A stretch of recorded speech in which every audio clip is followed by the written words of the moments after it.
عادي اديه لاختي. هتديه لاختك؟ يعني ده هيبقى هديه لاختك؟ اه. جاوب السؤال اللي جاي ده بقى، اعتمد ان انت بص يعني مالكش حل. اسمك ايه؟ ابو نور. انت بتحب العلوم؟ اه.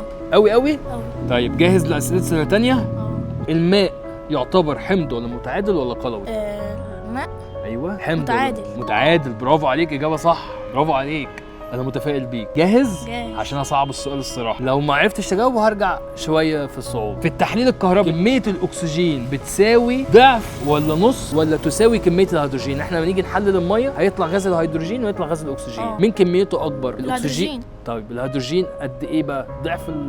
ضعف الاكسجين. والاكسجين قد ايه من الهيدروجين؟ مثلا لو ده لو اكسجين 20 الهيدروجين 40. يبقى كده الاكسجين يبقى ايه؟ النص. صح، برافو عليك، اجابه صحيحه. تحلق الطائرات في انهي طبقه؟ الاستراتوسفير. جاوب السؤال اللي جاي ده بقى، بص وايه هعتمد ان انت بص يعني مالكش حل. عارف الشهب؟ اه. بتحترق الشهب بقى في انهي طبقه؟ يا رب يقولها يا رب. الميزوبور. الميزوسفير. الميزوسفير. ابانوب. نفسك في ايه يا ابانوب؟ اي حاجه. قول لي نفسك في ايه؟ تيشيرت مثلا؟ ماشي. حلو تيشيرت؟ حلو. طب انت جاوبت على الاسئله. طب انت معاك موبايل؟ في البيت. طيب معاك تابلت؟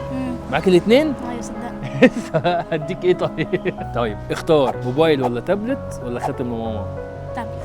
ما انت معاك تابلت. انا عايز تاني. عايز واحد تاني ليه؟ عادي اديه لاختي. هتديه لاختك؟ يعني ده هيبقى هديه لاختك؟ اه. طب قول لها بقى في الكاميرا كده، قول لها التابلت اللي جاي لك هو ده. التابلت اللي جاي لك اهو يا اختي.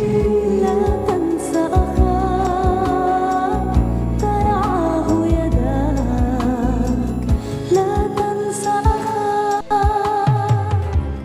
يا سيدي تابلت من شارع العلوم وانا ماضي لك عليه شخصيا في شام تعمل علوم. فين يا بنوب؟ شارع العلوم. برافو عليك يا سقف يا بنوب يا جماعه. برافو عليك.